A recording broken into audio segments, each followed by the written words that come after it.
All right, I'm gonna jump in. I'm gonna get started. So we have lots of things to get through, and I want to make sure we leave some time at the end to answer any questions that might pop up. So today's session is helping my child get a job. So understanding employment support services that are available.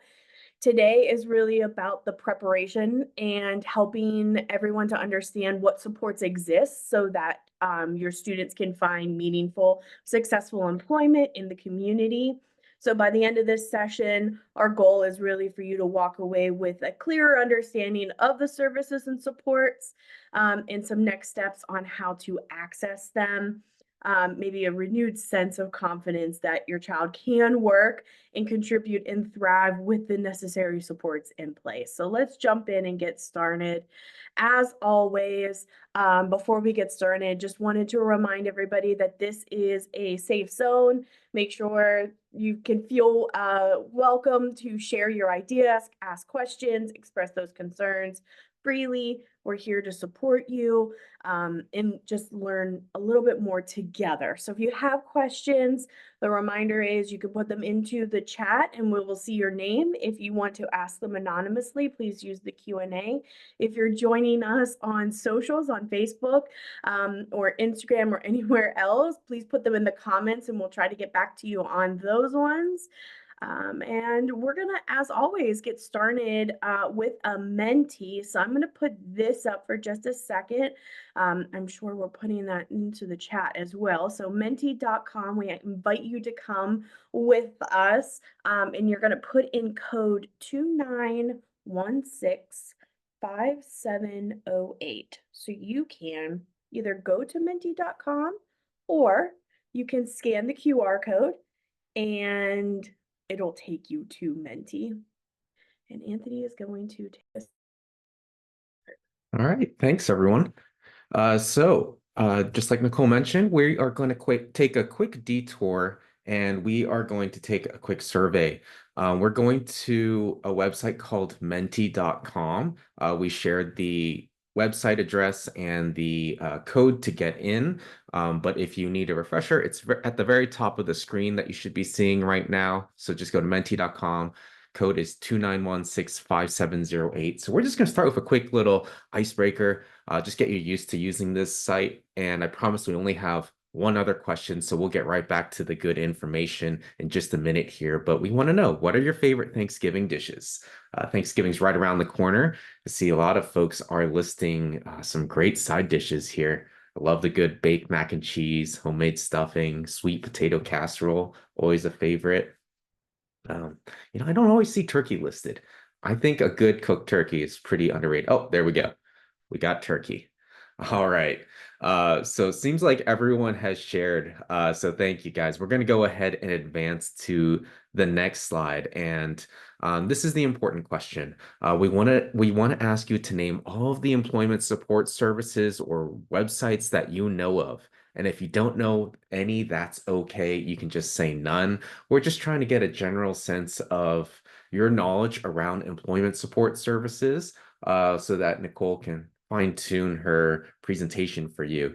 And right off the bat, we got the big agency, the Office of Voc Rehab. If you're not familiar, they are the state agency that is responsible for helping people with disabilities find employment. And it looks like multiple people are typing in OVR. So it's just the text is getting even bigger here. Uh, so just type in any employment support services or agencies that you are aware of, and we can get moving. Okay. Oh, it looks like we got the ARC mentioned.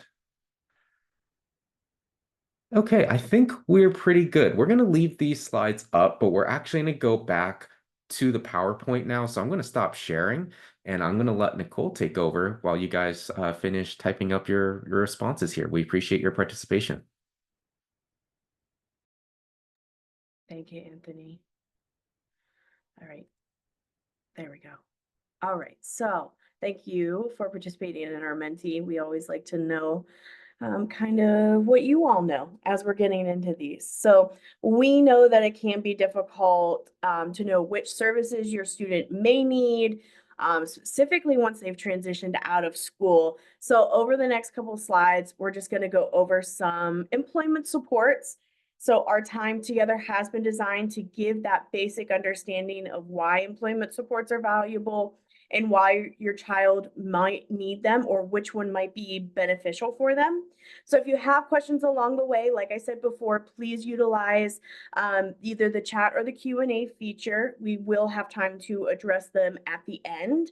And last note before we get started, we are coming to this presentation and we are not, I guess, coming to this presentation and any future presentations as experts on the services we discussed. But what we really can offer is some direction. If you have a question and we don't know the answer, we're going to help you try to find the correct answer or send you in the right direction. Our goal is simple. By the end, you're going to have a clearer picture of what supports exist and how to access them and really how to get started with these supports. So let's jump into why it matters. Why work matters? Well, it builds confidence. Our students earn money, they build that independence, and they connect your child to the community. Getting a job is much more about money, although students tend to fixate on the money, right? That's what they want to focus on. But it does help them to feel confident. They're meeting new people, they're being a part of their community, they're out there being seen, they're able to engage with people. And with the right support, work is actually really possible for many people with disabilities. So the supports, right? So all of the things that you see on the screen, right? Group services, individualized job support, and customized employment. These are all done through employment support agencies. Those are what we were asking you for in that Menti. So these are agencies that provide the services that we're going to be talking about. So group services are often kind of the starting point, and we're going to talk about each of these a little bit more. But group services may involve learning work skills in a group setting, exactly what it sounds like. Individualized support is that job coaching. This is one-on-one support for your student. And customized employment is an option where the job is really created or adjusted based on your child's strengths. So we're going to start talking a little bit more in depth about group services. So group services are a way for people with disabilities to learn job skills alongside others. So this might happen in a classroom, it might happen at a training site, or it might happen on the job on a real workplace. The goal is to practice things like teamwork, following a schedule, handling tasks, and getting used to being on a work environment, how to dress when going to a work environment, etc. Support staff are there to guide that group, teach those work habits, and make sure everyone is being safe while they're there and that they are learning the skills that they need to while they are on the job. So those group services are really a great way to build that confidence, especially for students who have maybe never worked before. And like I said before, many people kind of start here in this smaller group setting before they move on to those more individualized job supports with that one-on-one support. Now, just because many people do start here doesn't mean that you have to start here. You can move on to the one-on-one job coaching if that's what your child is ready for, ready to just jump right into that first job and being able to learn on the job on that first job. But group supports and services are available as well for individuals who might need them.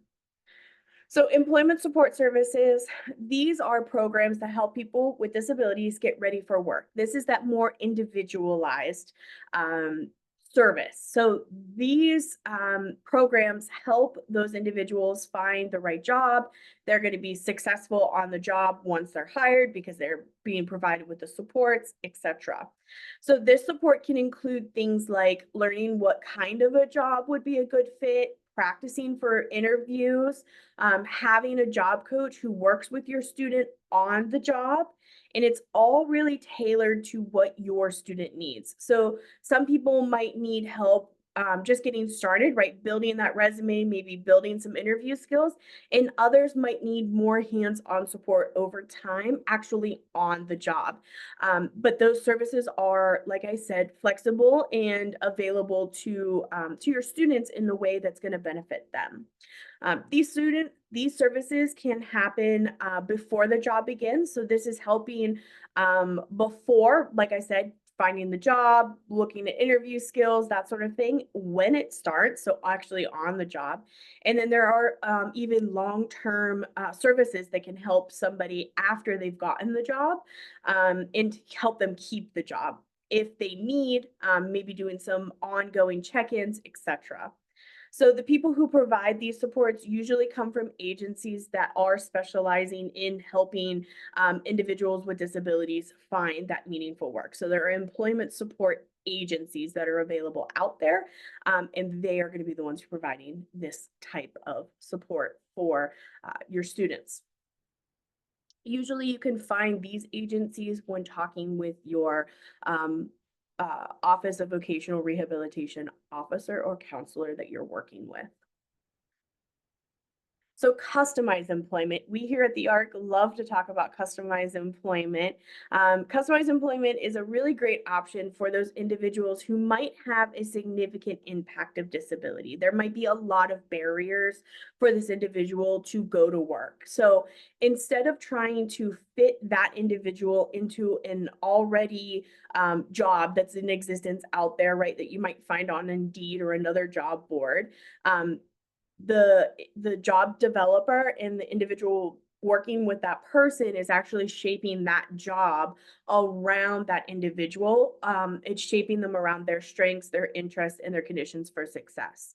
So sometimes this really looks like building a new role for that new employee, so that it's based on what they're already able to do, and is still working on the job. The employer gets a lot of benefits from this as well because they are able to do pieces of work on the job that maybe have been falling through the cracks before, like filling the hand sanitizer, or marking that the hand sanitizer needs to be filled, or doing some other things around the business that somebody else might not have time to complete, but needs to get done. Self-employment. This was not on our original slide. However, I needed to talk about self-employment just real quick before we move on to a little bit more about employment support. So self-employment is when a person starts their own business. So instead of working for someone else, so for individuals with disabilities, this can be a good choice, especially if they have a strong interest, a creative idea, or they have a need for that flexible schedule. I would also note that if they have a support team that is ready to support them in this self-employment journey, building their own business. But it's also really important to note that self-employment isn't the only option, right? It seems like a really good option, and it is. However, it's not the only option that's available to individuals with disabilities. So many people with disabilities thrive working for businesses in their community with support, like we just talked about. In fact, self-employment can be challenging, not just for individuals with disabilities, but in general. About 1 in 5 small businesses in the US fail in the first year, and many more struggle after that. I believe you only start making an actual profit from your small business after 3 to 5 years, which means that getting this business up off the ground and working in it and everything like that, you might not see a profit. You might not see earnings from it until after 3 to 5 years. So it is an option, but a lot of work has to go into building the self-employment business for that individual. So it doesn't mean that I'm not trying to ward anybody away. It is possible. It has happened. We have seen success stories. but it means that they'll need a strong plan. They're gonna need the right supports, and we need to be realistic about those goals. So some people start small, like maybe offering a service in their neighborhood or maybe selling a product online, while they're also exploring other job opportunities or options that are available out there while they're getting that business up off the ground. So. Employment support agencies. So I mentioned these already a couple times. These are those local organizations that are helping those people with disabilities get jobs. They are those local groups. They're going to work with the Office of Vocational Rehabilitation, OVR, or they're going to work with and/or work with waiver services as well.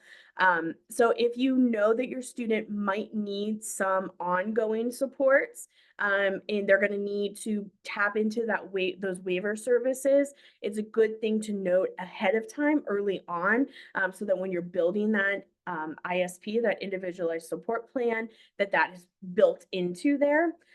These services also provide job coaching. They help with those resumes, interviews, on the job supports, etc. They are the hands-on people when it comes to getting that individual the job. Okay. So what kind of help is available? Well, we support can begin before that job starts. Like I said before, employment support specialists can help your child figure out what kind of work they want to do. So doing some assessments, finding out what those interests and those conditions for success that we talked about before, what those might be, and then help them prepare for those interviews and actually match them with jobs that might be appropriate. When we're looking at students with disabilities who are transitioning out, maybe we're looking at that first job. So we're maybe not looking at a job that's going to be our long-time job, but something like we all do, right out of school, working at McDonald's or at a camp or at a restaurant or a retail site, right? To get our feet wet, to get some of those skills, and then we move on to our full-time careers that we're going to keep later on. Maybe we stay in those jobs because we love them. But that employment support specialist can help your child kind of figure out what might be best for them. Okay, so what they can do, so job coaches can support your child in a lot of ways.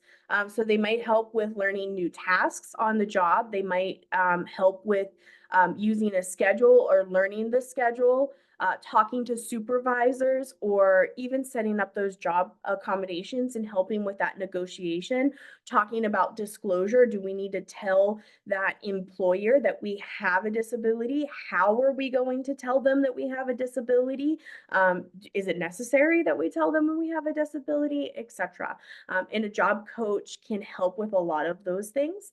I'm not going to go too much into job coaching right now because our next month on 12/9, our session is on job coaching. So there is so much more that we can talk about there next month. So if you're interested, please join us next month for job coaching on 12/9.